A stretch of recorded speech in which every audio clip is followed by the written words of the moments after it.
Hello everybody, it's a great pleasure to be back here with you again to do another one of these live video feeds.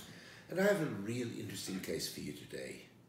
A patient that I saw some time back but nevertheless bears rediscussion. I'm going to call her Dorian. That's a fictitious name for obvious reasons. Dorian presented to me. She was almost 50 years of age when I first saw her. She wanted to have a baby with her new husband. Dorian had had a child before in a previous marriage, and the child was in her early 20s.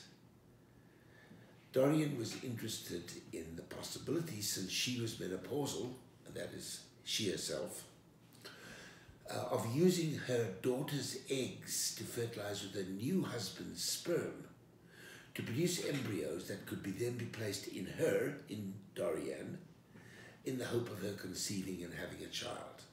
Now, this was obviously very, very unusual. We'd done this once or twice before, but every time it required the reconsideration of the ethical considerations. Remember, if she did have a child, she would be giving birth to her grandchild. And of course, Dorian, and of course her daughter, her current daughter's sister. So this raised issues of concern, and I told her about them. We discussed them at length.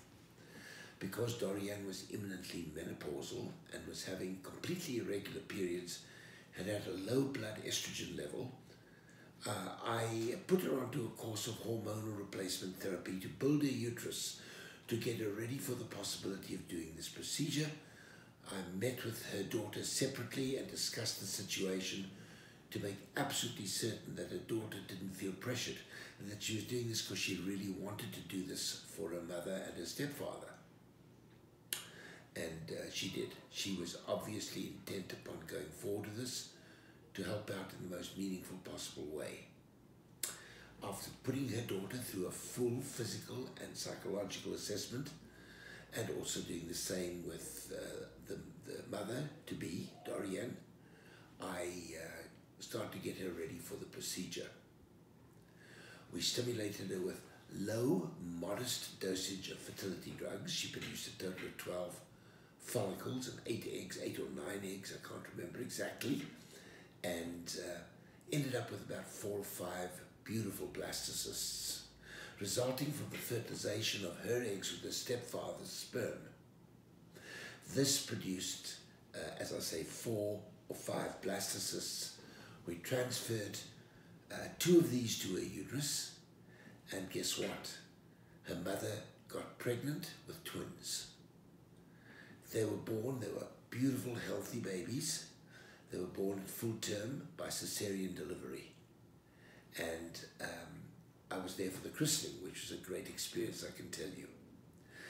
They still have a few embryos left over that are frozen, which I'm not sure they'll use, and they've already agreed that if they don't use those embryos, they would consider putting them up for adoption.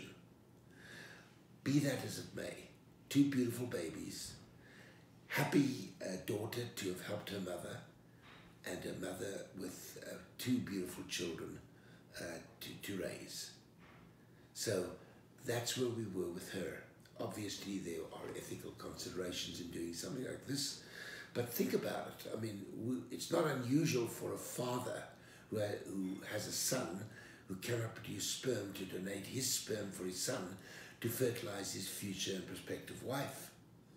So why then would it be unacceptable to do it in the reverse? In my opinion, that borders on some type of sexual discrimination. And we didn't discriminate. We went ahead and did this procedure gleefully, happily, and with a great result.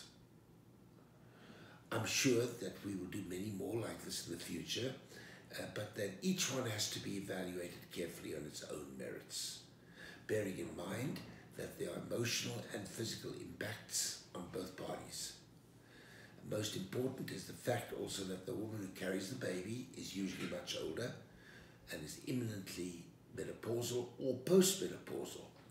And for an older woman to carry a baby is not a joke. It's more difficult. There are greater risks of pregnancy-induced hypertension, bleeding, miscarriages, all kinds of other problems. And so for that reason, one of the parts of our evaluation of Dorianne was to get her fully evaluated by a high-risk obstetrician, a perinatologist, before we went ahead with the process. And she came up clear, there were no complications or reasons to withhold treatment. So that is an interesting story for today. But just before I leave you, for those of you interested in consulting with me through Share Fertility Solutions, I ask you to contact my attendant and assistant, Paddy Converse. And you can reach Paddy by calling her at 702-533-2691.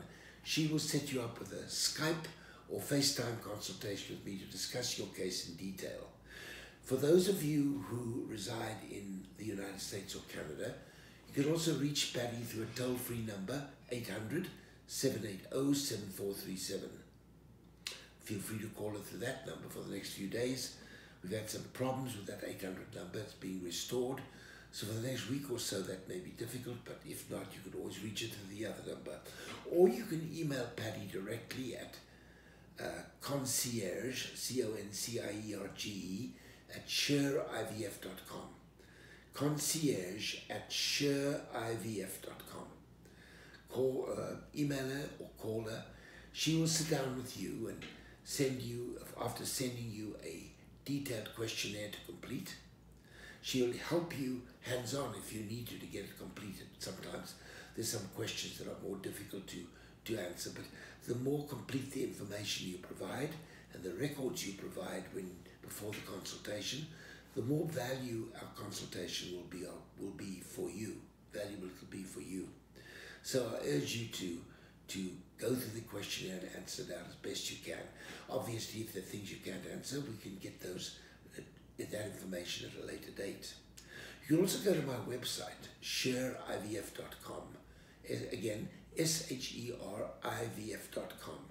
And when you get there, you'll be able to click on a little icon which says book a Skype consultation with Dr. Sher.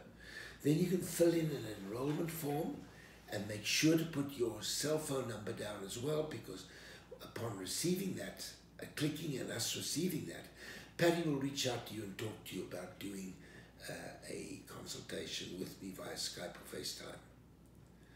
I really look forward to the opportunity of helping you.